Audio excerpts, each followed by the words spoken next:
오늘도 믿음으로 이 자리에 나와 예배하시는 여러분 모두에게 우리 주 예수 그리스도가 주시는 은혜와 평강이 넘치시기를 주의 이름으로 축원합니다. 오늘 말씀의 제목은 아무것도 뭐하지 말라? 염려하지 말라. 여러분, 우리 믿는 성도들한테 주어진 특권 중에 하나가 뭔지 아십니까? 바로 하나님께 모든 것을 맡길 수 있고 모든 일에 기도와 간구로 힘과 능력을 얻으며 응답을 받으면서 살 수 있다는 것입니다.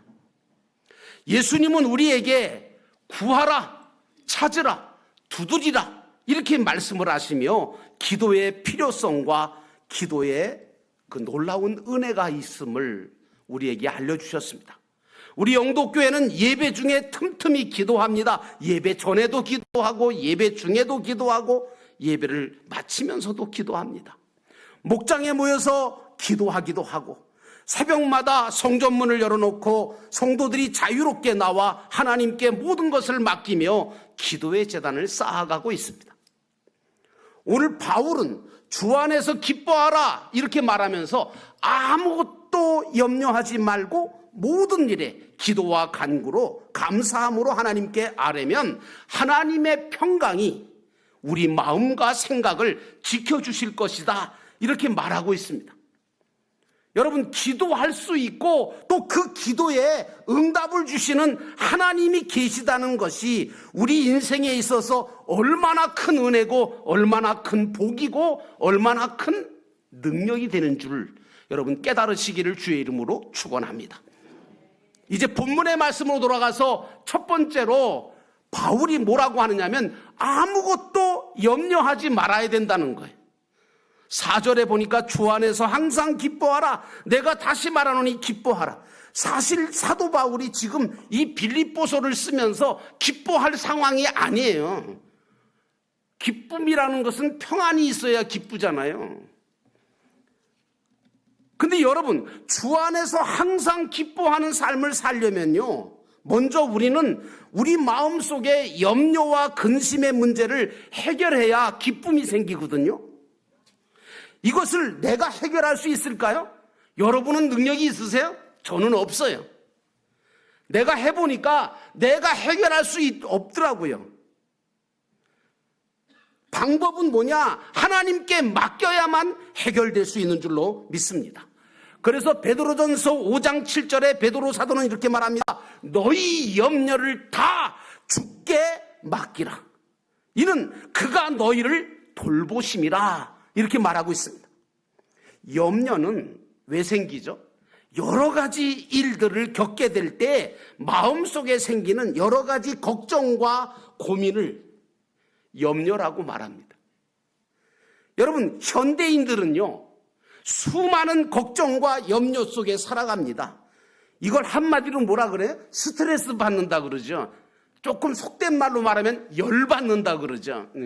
열받으면서 스트레스 받으면서 막 온갖 질병에 걸리면서, 그래서 어떤 분은 이 스트레스 때문에 이 염려 때문에 밤잠을 설쳐가면서 걱정하고 염려하다가 정신적인 병까지 얻는 분들이 수없이 많아요.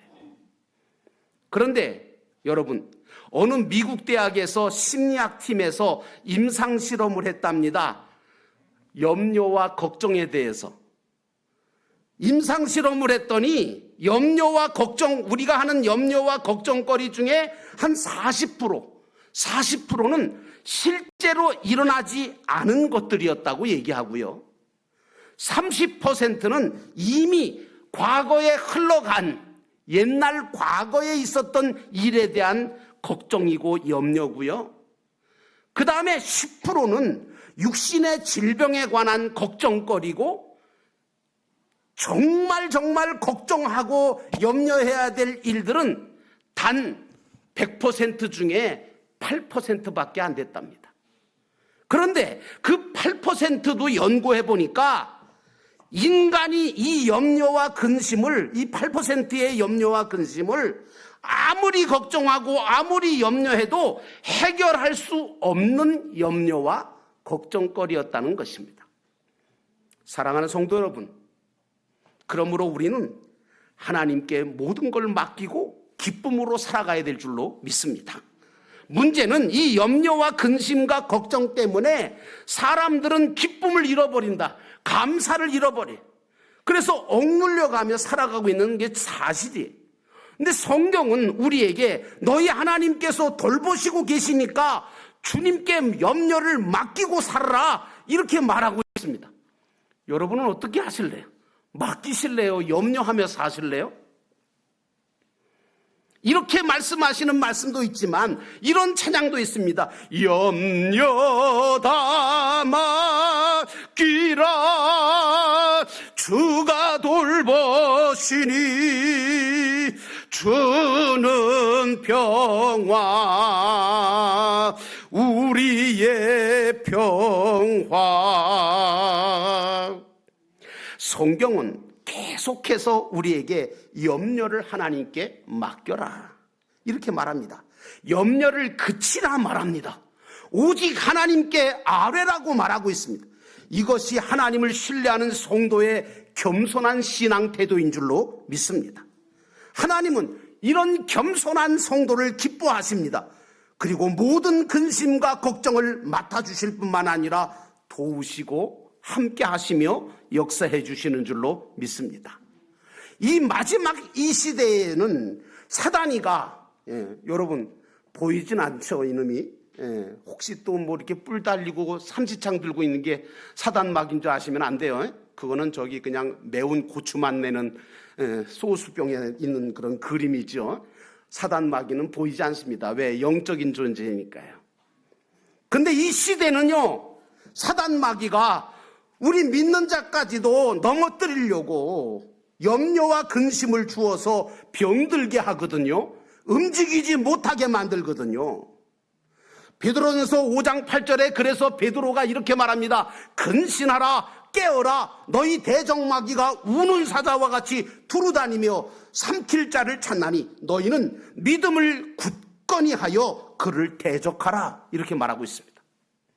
그러므로 사랑하는 성도 여러분, 여러분들은 모든 염려와 근심을 하나님께 맡기고 기쁨으로 사시기를 주의 이름으로 축원합니다. 사단은 여러 가지 일로 우리의 감정을 흔들어 버립니다.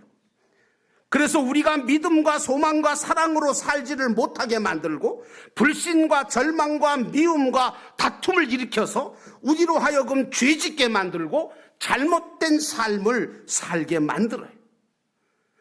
우리 감정이라는 것은요, 여러분, 우리 감정이 셀까요? 약할까요? 엄청 약합니다, 여러분. 혹시 여러분 또 뭐 자기는 감정이 뭐 거의 없다고 그러시는 분 계신데, 아니요. 우리 감정은요, 마음과 생각 속에 가장 연약한 부분이 이 감정이에요. 그래서 이 감정에 사로잡히거나 중독되어지면 아무것도 못하고 쓰러지는 거예요. 저 사람 왜 저러지? 감정이 중독이 되거나 감정이 사로잡힌 거예요. 영적인 존재인 사단 마귀는 이걸 너무 잘 알거든요. 그렇기 때문에 우리 연약한 그 감정을 건드리는데 문제는 이 마귀 역사를 우리의 힘과 우리의 능력으로는 물리칠 수 없다는 것이 문제입니다. 그래서 우리는 어떻게 해야 될까요? 십자가에서 나를 위해서 죽으시고 부활하신 예수님을 의지하여 사단 마귀의 권세를 깨트리고 물리쳐야 될 줄로 믿습니다. 예수님은 사단 마귀가 시험할 때 뭐라고 하면서 물리치셨어요? 잘 모르세요? 사단아 물러가라. 예수님은 예수님 하나님이시잖아요. 그러니까 예수님 자신은 사단아 물러가라고 외쳤어요. 그러면 여러분은 어떻게 하실래요? 혹시 또 여러분 또 내가 또 마치 예수님처럼 인 줄 아시고 내가 예수님처럼 능력이 있으신 줄 알고 또 사단아 물러가라 그러면 사단이가 뭐라 그럴까요? 웃기고 있네.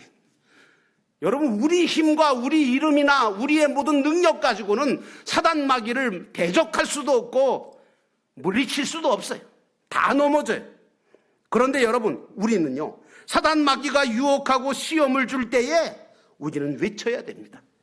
예수의 이름으로 명하노니 사단아 내 뒤로 물러가라. 이렇게 외치며 기도하시기를 주의 이름으로 축원합니다. 우리는 하나님께 모든 걸 맡기고 믿음으로, 기쁨으로 살아가야 되는 거예요. 그게 주님의 뜻이거든요. 두 번째, 하나님께 아뢰고 기도해야 된다고 말하고 있습니다.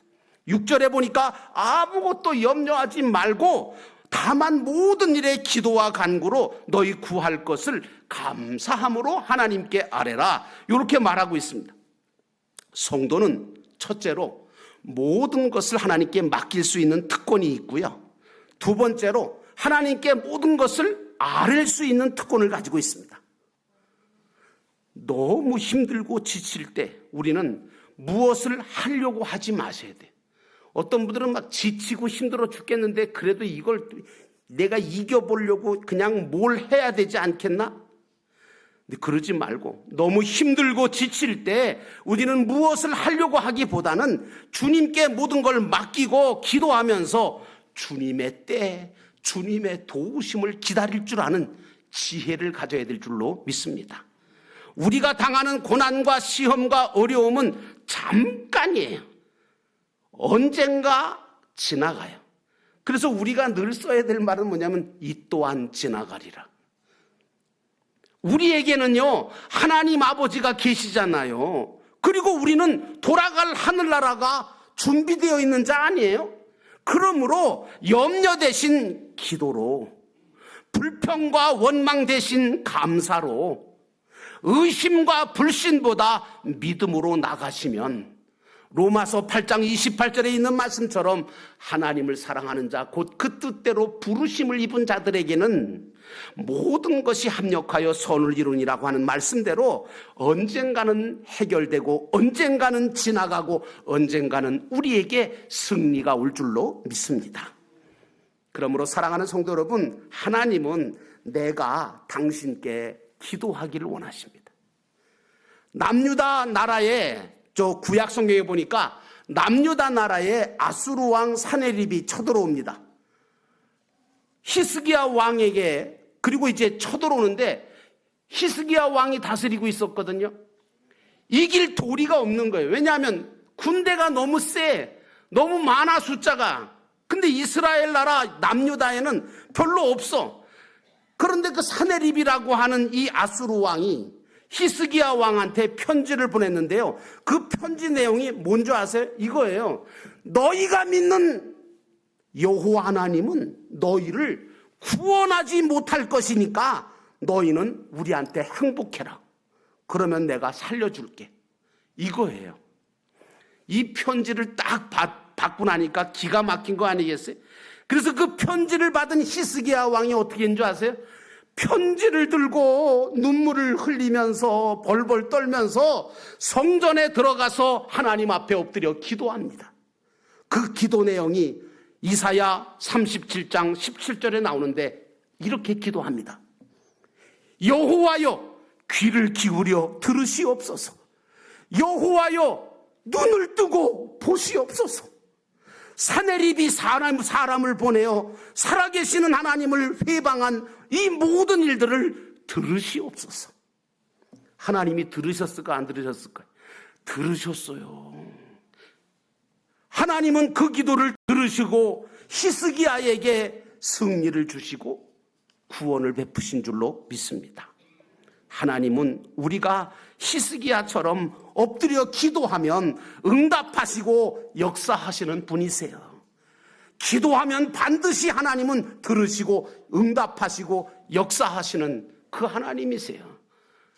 제가 일생 동안 목회를 하면서 하나님 앞에 엎드려 기도한 것이 하나도 땅에 떨어지지 않았어요. 다 응답됐다고 난 간증할 수 있어요. 사랑하는 성도 여러분, 그러므로 하나님은 내가 기도하기를 원하십니다. 무엇보다 기도할 때 혼자도 기도하셔야 되겠지만 두세 사람이 힘을 모아서 합심 기도할 때 강한 역사가 일어난다는 사실을 잊지 마시기를 주의 이름으로 축원합니다. 그래서 우리가 수요일 날 오전에 중보기도팀이 또 기도하잖아요. 그게 얼마나 센 기도인 줄 아세요? 전도서 4장 12절 말씀 보니까 한 사람이면 패하겠거니와 두 사람이면 맞설 수 있나니 세 겹줄은 쉽게 끊어지지 아니하리라 하는 말씀대로 우리가 교회와 목장에서 서로를 위해서 손잡고 기도하면 하나님의 응답의 역사가 강하게 일어날 것을 믿으시기를 주의 이름으로 축원합니다. 마태복음 18장에 주님은 이렇게 말합니다. 두 사람이 땅에서 합심하여 무엇인지 구하면 하늘에 계신 내 아버지께서 저희를 위하여 이루게 하실 거다. 두세 사람이 내 이름으로 모이는 곳에는 나도 그들 중에 있겠다고 말씀하셨습니다. 여러분과 제가 하나님 앞에 모여 예배하는 이 자리에도 주님은 함께 계십니다. 그리고 우리의 기도를 들으시는 줄로 믿습니다. 그러므로 사랑하는 성도 여러분, 잊지 마십시오. 하나님은 우리가 함께 당신 앞에 기도할 때 큰 역사를 이루시는 분이십니다. 마지막 세 번째로 하나님은 우리의 마음과 생각을 지키신다고 말하고 있습니다. 7절에 보니까 그리하면 모든 지각에 뛰어난 하나님의 평강이 그리스도 예수 안에서 너희 마음과 생각을 지키시리라. 살다 보면 내 자신의 힘과 내 자신의 능력으로 어찌할 수 없거나 낙심되고 염려에 붙잡힐 때가 왜 없겠습니까? 있습니다. 근데 그때 믿는 사람은 결단해야 됩니다. 무슨 결단이냐? 피할 도리가 없는 일을 만났다면 염려하는 방법보다 하나님을 바라보고 믿음으로 맡기고 기도하는 방법을 택하시기를 주의 이름으로 축원합니다. 기도 걱정하고 두려워하기보다는 기도로 아뢰어 봅시다. 그리고 슬픔과 낙심보다는 찬양하시는 여러분 되시기를 주의 이름으로 축원합니다. 낮과 밤을 창조하신 하나님 아닙니까? 먹구름도 비도 내리시는 하나님이시고 반대로 찬란한 태양도 비추게 하시는 분도 하나님이신 줄로 믿습니다. 그래서 바울은 데살로니가전서 5장 16절과 18절에 여러분 잘 아시는 것처럼 항상 기뻐하라, 쉬지 말고 기도하라, 범사에 감사하라, 이는 그리스도 예수 안에서 너희를 향하신 하나님의 뜻이라고 말씀하셨던 겁니다. 사랑하는 성도 여러분, 우리 하나님은 우리를 지키시는 분이십니다. 인간은 세 가지 문제가 생길 때 마음과 생각에 문제가 생긴다고 합니다. 첫째는 자신의 의지와 능력으로 해결하지 못할 일이 생겼을 때, 둘째는 자신의 미래에 대한 예측이 불가능해질 때, 세 번째는 자기가 원하는 대로 모든 일이 되어지지 않을 때 마음과 생각에 문제가 생기고 염려에 붙잡히게 되는 겁니다. 오늘 마음이라고 하는 이 마음은 헬라어 원어로 하면 카르디아라고 말하는데 이것은 행동과 감정 그리고 신앙 중심을 뜻하는 말로서 이성, 자유의지라고 해석하기도 합니다. 여러분, 이 마음을 어떻게 사용하느냐에 따라서 인간은 탁월한 인간이 될 수도 있고 반대로 죄짓고 타락한 인간답지 못한 사람이 되기도 하기 때문에 성경은 우리에게 뭐라고 얘기합니까? 무릇 그 어떤 것보다 마음을 지켜라, 이렇게 말하고 있는 겁니다. 그러므로 사랑하는 성도 여러분, 하나님은 우리를 지켜주실 수 있는 분이십니다. 우리는 스스로 머리카락을 희거나 검게 할 수 없잖아요. 키를 한 자나 더 할 수 없는 불완전한 존재이기에 주님은 우리에게 뭐라고 말씀하십니까? 공중에 나는 새와 들에 핀 백합화를 봐라. 저들을 먹이시고 입히시는 분 누구시냐? 하나님이시다. 하물며 너희일까 보냐? 너희는 근심하지도 말고 모든 것을 하나님께 맡기고 기뻐하면서 살아라. 이렇게 말씀하셨어요. 염려하고 근심할 시간이 있으십니까? 그렇다면 차라리 주님 앞에 나와 아뢰고 맡기는 기도의 시간을 가지시기를 주의 이름으로 축원합니다. 지금까지 그런 신앙의 삶을 살지 못하셨다면 오늘부터라도, 이 시간부터라도 이 말씀을 들으시고 결단하심으로 지금부터라도 모든 걸 주님께 맡기시고 기도함으로 은혜를 받고 기쁨과 평안으로 살아가는 여러분 되시기를 축원합니다. 주님은 너희는 마음에 근심하지 말라, 하나님을 믿으니 또 나를 믿으라고 말씀해 주셨습니다. 사랑하는 성도 여러분, 잊지 마십시오. 하나님은 우리를 지키시며 돌보시는 분이십니다. 그러므로 그분께 모든 걸 맡기면 그분이 우리의 마음과 생각을 지키실 뿐만 아니라 우리의 모든 인생의 앞길을 인도해 주실 것입니다. 이 사실을 확실하게 믿고 믿음으로 전진하는 이 한 해가 되시기를 주의 이름으로 축원합니다.